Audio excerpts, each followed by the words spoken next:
Hello नमस्कार साथियों, स्वागत है आप सभी का अपने YouTube परिवार में टुडेज कन्वर्ट में। और आज जो हम बात करने वाले हैं 21 अक्टूबर का एसएससी एमटेट का फर्स्ट शिफ्ट के बारे में, जो क्वेश्चंस पूछे गए हैं जीके जेएस के, उनके बारे में हम डिस्कस करने वाले हैं। ठीक है, तो वीडियो को स्टार्ट करने से पहले वीडियो को एक बार लाइक जरूर कर देना और चैनल को सब्सक्राइब नहीं किया तो अभी तक चैनल को सब्सक्राइब भी कर दीजिएगा। बाकी चलते हैं आप अपने क्वेश्चन पर। ठीक है, तो पहला क्वेश्चन क्या पूछा गया मेरे भाई? पहला क्वेश्चन पूछा गया, एक मिनट,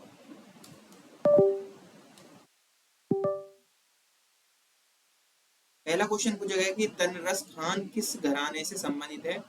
यह क्वेश्चन जो है आपसे पूछा गया था। ठीक है, तो तनरस खान की बात करें तो इन्हें कुतुब बख्श के नाम से, इनका रियल नेम जो था वो क्या था?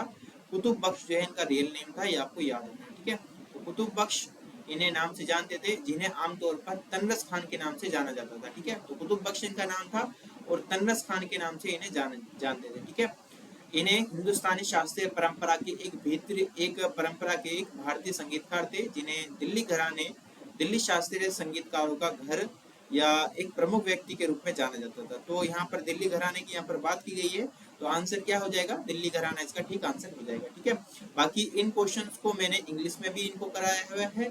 इंग्लिश में जो है आपका TCW चैनल पर आपको मिल जाएगा। ठीक है, इंग्लिश में जो है आपको कहाँ पर मिलेगा?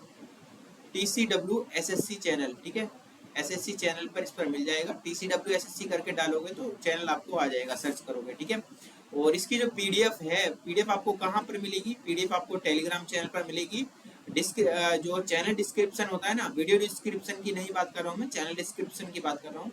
चैनल डिस्क्रिप्शन में जाओगे तो वहाँ पर टेलीग्राम ग्रुप और टेलीग्राम चैनल होगा, वहाँ पर जाकर उनको ज्वाइन कर लेना। ठीक है, नेक्स्ट क्वेश्चन पूछा गया था कि 1527 में बाबर ने कौन सा युद्ध लड़ा था। तो 1527 की बात करते हो, बाबर ने कौन सा युद्ध लड़ा था? खानवा का युद्ध लड़ा था। यह 16 मार्च 1527 को आगरा से 35 किलोमीटर दूर खानवा गांव में हुआ था। यह युद्ध बाबर और मेवाड़ के राजा राणा सांगा के बीच हुआ था। यह युद्ध भारत पर मुगल की विजय की सबसे निर्णायक लड़ाइयों में से एक थी।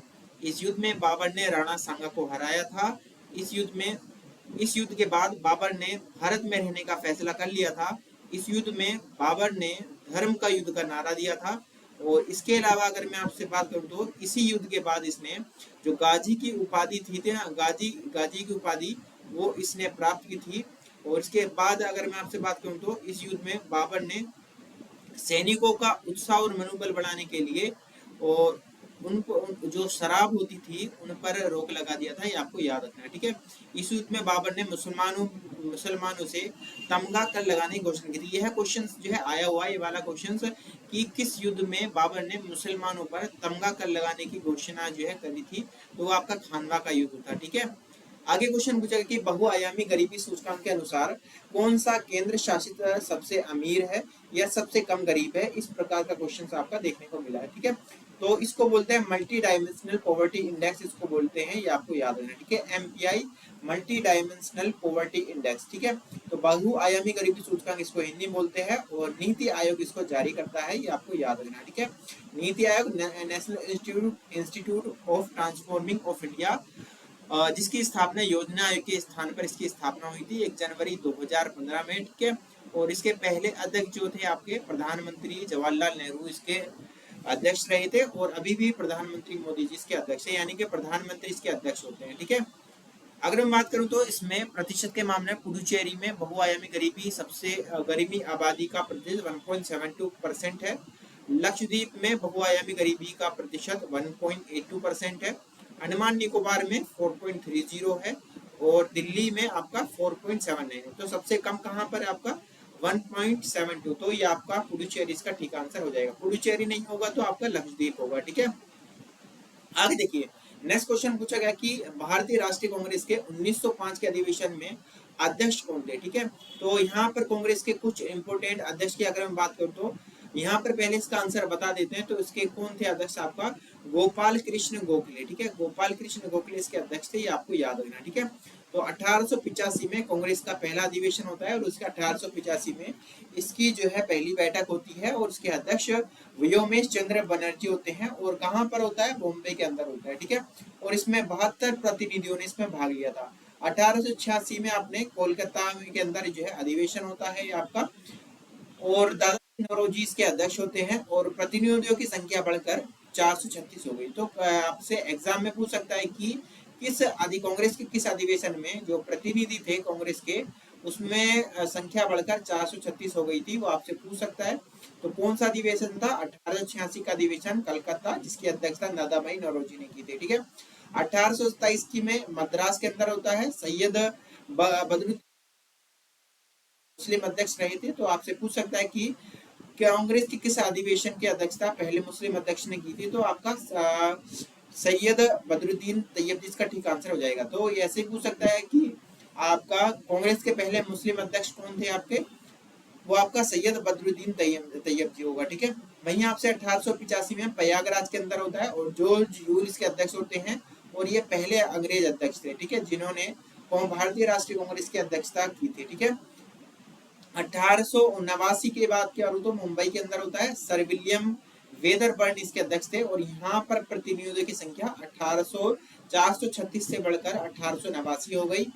1896 में कलकत्ता के अंदर होता है और एम रहमतुल्लाह सयानी इसके पहले क्या होते हैं, एम रहमतुल्लाह सयानी इसके अध्यक्ष होते हैं और यहाँ पर पहली बार राष्ट्रीय गीत गाया गया। ठीक है, कलकत्ता अधिवेशन के अंदर ही 1886 के अंदर राष्ट्रीय गीत गाया जाता है और 1911 का जो अधिवेशन है आगे आएगा, वैसे तो आगे मैं आपको बताएगा, यहाँ पर जो है राष्ट्रीय गीत राष्ट्रीय गान गाया जाता है। ठीक है, 1911 का कलकत्ता अधिवेशन के अंदर बिशन नारायण धर इसके क्या थे, अध्यक्ष थे और यहाँ पर क्या गाया था, राष्ट्रीय गान गाया गया था पहली बार। ठीक है, और दोनों कलकत्ता के अंदर ही होते हैं और यहाँ पर एम रहमतुल्लाह क्या होते हैं, अध्यक्ष होते हैं और वहां पर जो है कौन होता है अध्यक्ष? आपका बिशन नारायण जो है इसके अध्यक्ष होते हैं, आपको याद रखना है। ठीक है, वहीं 1905 में बनारस के अंदर अधिवेशन होता है, गोपाल कृष्ण गोखले इसके अध्यक्ष होते हैं। भंग आंदोलन का समर्थन, स्वदेशी आंदोलन को समर्थन मिला। 1986 में कलकत्ता के अंदर होता है, दादाभाई नौरोजी इसके अध्यक्ष फिर से होते हैं और स्वराज शब्द का पहली बार प्रयोग स्वराज्य शब्द का पहली बार प्रयोग अध्यक्ष द्वारा किया गया। मुस्लिम लीग की स्थापना यहाँ पर होती है 1906 में कलकत्ता अधिवेशन में। ठीक है, 1907 में सूरत अधिवेशन होता है, रास बिहारी घोष के अध्यक्ष होते हैं। कांग्रेस का विभाजन एवं सत्र की समाप्ति होती है। 1908 में मद्रास के अंदर होता है, रास बिहारी घोष इसके अध्यक्ष होते हैं। कांग्रेस के लिए एक संविधान होता है यहाँ पर। इसके अलावा यहाँ पर मैंने इसको 1911 बता दिया। 1916 में लखनऊ अध्यक्ष और अंबिका चरण मजमूदार जो है यहाँ पर क्या होते हैं, इसके अध्यक्ष होते हैं। मिलना कांग्रेस में गरम दल का विलय हुआ। यहाँ पर कांग्रेस का नरम दल और गरम दल दोनों का इसमें विलय होता है, मुस्लिम लीग का विलय। ठीक है, 1917 में कलकत्ता के अंदर होता है और एनी बेसेंट पहली महिला अध्यक्ष थी और 1925 में आपका सरोजिनी नायडू इसकी अध्यक्षता करती है, जो कि पहली भारतीय महिला थी। ठीक है, 1918 में मुंबई में अधिवेशन होता है, सैयद हसन इसके इमाम इसके अध्यक्ष होते हैं। 1918 में दिल्ली मदन मोहन मालवीय इसके अध्यक्ष। नरम दल वालों जैसे यहाँ पर जो है कुछ एरर है, नरम दल वालों जैसे एस.एन. बनर्जी यहाँ का इसमें त्याग पत्र होता है। अच्छा, ये कहना चाह रहा है। ठीक है, 1919 में अमृतसर में होता है, मोतीलाल नेहरू इसके अध्यक्ष थे और पूछ सकता है कि अमृतसर अधिवेशन के अध्यक्ष कौन थे, कब हुआ? और 1920 में नागपुर अधिवेशन होता है और कांग्रेस के संविधान में परिवर्तन होता है और विजय राघवाचार्य इसके अध्यक्ष थे। और 1921 में अहमदाबाद के अंदर होता है, हकीम अजलम खान जो कि कार्यकारी अध्यक्ष थे और यहाँ पर C.R. दास जेल में कैद हुए थे जो कि अध्यक्ष थे। और 1982 में कार्यकारी अध्यक्ष जो अध्यक्ष थे वो जेल में कैद हो गए थे और ये कार्यकारी अध्यक्ष रहे थे। ठीक है, 1922 में गया के अंदर होता है, चित्रन दास इसके अध्यक्ष रहे थे और यहाँ पर स्वराज्य पार्टी का गठन होता है 1922 अधिवेशन में। 1923 में दिल्ली में होता है और मौलाना अबुल कलाम आजाद जो है इसमें अध्यक्ष रहे थे और सबसे कम उम्र के अध्यक्ष थे, ये आपको याद रखना है। ठीक है, नेक्स्ट क्वेश्चन पूछेगा कि काला घोड़ा कलम महोत्सव कहाँ मनाया जाता है आपका? यह आपका मुंबई के महाराष्ट्र के अंदर मनाया जाता है, ये आपको याद रखना है। कहाँ पर? मुंबई के महाराष्ट्र के अंदर मनाया जाता है। ठीक है, और यह एक अनूठा महोत्सव है मुंबई का, जो कला का जश्न मनाता है। कला को समर्पित 9 दिवसीय महोत्सव होता है जो कि काला घोड़ा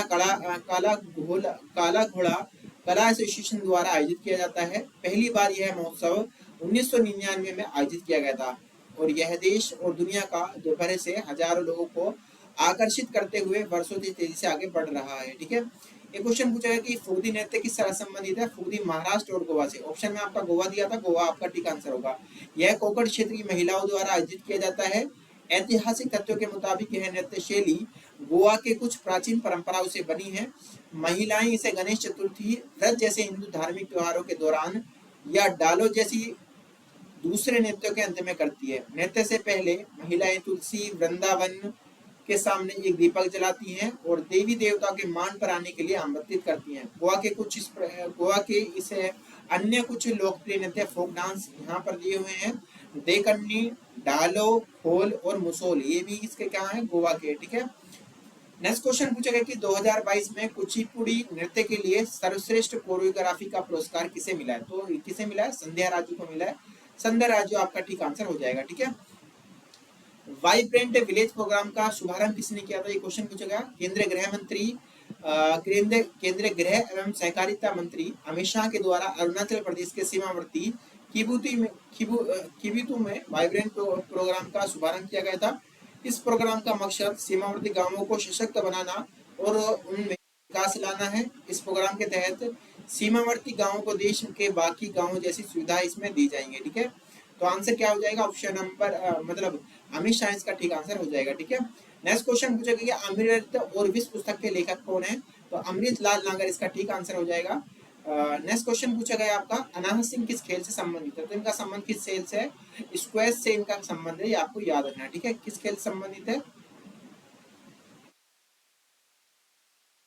स्क्वैश से ये संबंधित है, ये आपको याद रखना है। ठीक है। देखिए सुबनसिरी किसकी सहायक नदी है? ये क्वेश्चन पूछा गया। तो ये है आपका ब्रह्मपुत्र की सहायक नदी है, आपको याद रखना है। ठीक है। किसकी सहायक नदी है?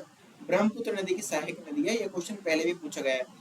बॉर्डर गावस्कर ट्रॉफी किसके बीच खेले जाने वाली एक सीरीज होती है? तो एक क्रिकेट सीरीज है और आपका भारत और इंडिया और ऑस्ट्रेलिया के बीच में होती है, आपको याद रखना है। ठीक है। आगे देखिए जीव मंडल में स्वपोषी जीवों का कार्य क्या है? ये क्वेश्चन पूछा गया। ये क्वेश्चन आपसे पूछा गया था जीव मंडल में स्वपोषी जीवों का कार्य क्या होता है, और इसमें ऑप्शन में क्या दिया था? ऑप्शन अकॉर्डिंग इसका आंसर होना था। और बाकी आपको स्वपोषी जीवों के कार्य जो है ये आपको पढ़ के एग्जाम में जाना होगा। ठीक है। प्रारंभ में शुंगों की राजधानी क्या थी? क्वेश्चन पूछा गया। तो शुंगों की प्रारंभ में राजधानी जो थी आपका पाटलिपुत्र थी। ठीक है। और बाद में जो है इसकी राजधानी क्या हो गई थी? मध्य प्रदेश के विदिशा में जो है मिल गई थी, आपको याद रखना है। ठीक है। आगे क्वेश्चन पूछा गया कि विटामिन के, ठीक है, यहाँ पर विटामिन के हो जाएगा, इसको इरेज कर लेते हैं। ठीक है।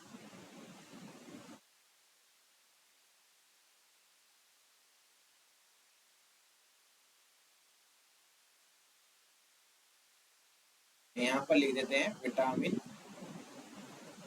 ठीक है।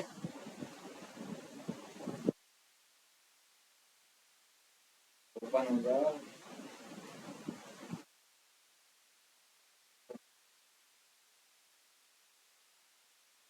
विटामिन के की कमी से। ठीक है। विटामिन के की कमी से कौन सा रोग होता है? इसमें रक्त का थक्का जमता है। ठीक है। रक्त का थक्का नहीं जमता है। ठीक है। तो ब्लड क्लॉटिंग होती है, ये आपको याद रखना है। ठीक है। रक्त मतलब चोट लग गई तो आपका रक्त का थक्का नहीं जमेगा और ब्लड क्लॉटिंग होती रहेगी। ठीक है। तो यह क्वेश्चन जो है मेरे से आपसे पूछे गए थे। बाकी यहाँ पर जो है क्वेश्चन मैंने इंग्लिश में यहाँ पर प्रोवाइड करा दिया इंग्लिश वाले के लिए। बाकी इंग्लिश में जो है आपका वीडियो की अगर मैं बात करूँ तो इंग्लिश में वीडियो जो है आपका TCWSSC चैनल पर आपको मिल जाएंगी। बाकी एक ही जगह पर जो ये क्वेश्चन है वो शॉर्ट वीडियो में मैं इनको प्रोवाइड करा दूंगा। बाकी वीडियो को लाइक जरूर करना है। ठीक है। लाइक नहीं किया ना तो मेहनत जो है ऐसी वेस्ट। बाकी मिलते हैं कल नेक्स्ट सेकंड शिफ्ट में मिलते हैं। तब तक के लिए बने रहिएगा टुडेज कर्नल चैनल पर इसी तरह से हर शिफ्ट का एनालाइज पाने के लिए। तब तक के लिए thank you, all the best, जय हिंद, जय भारत।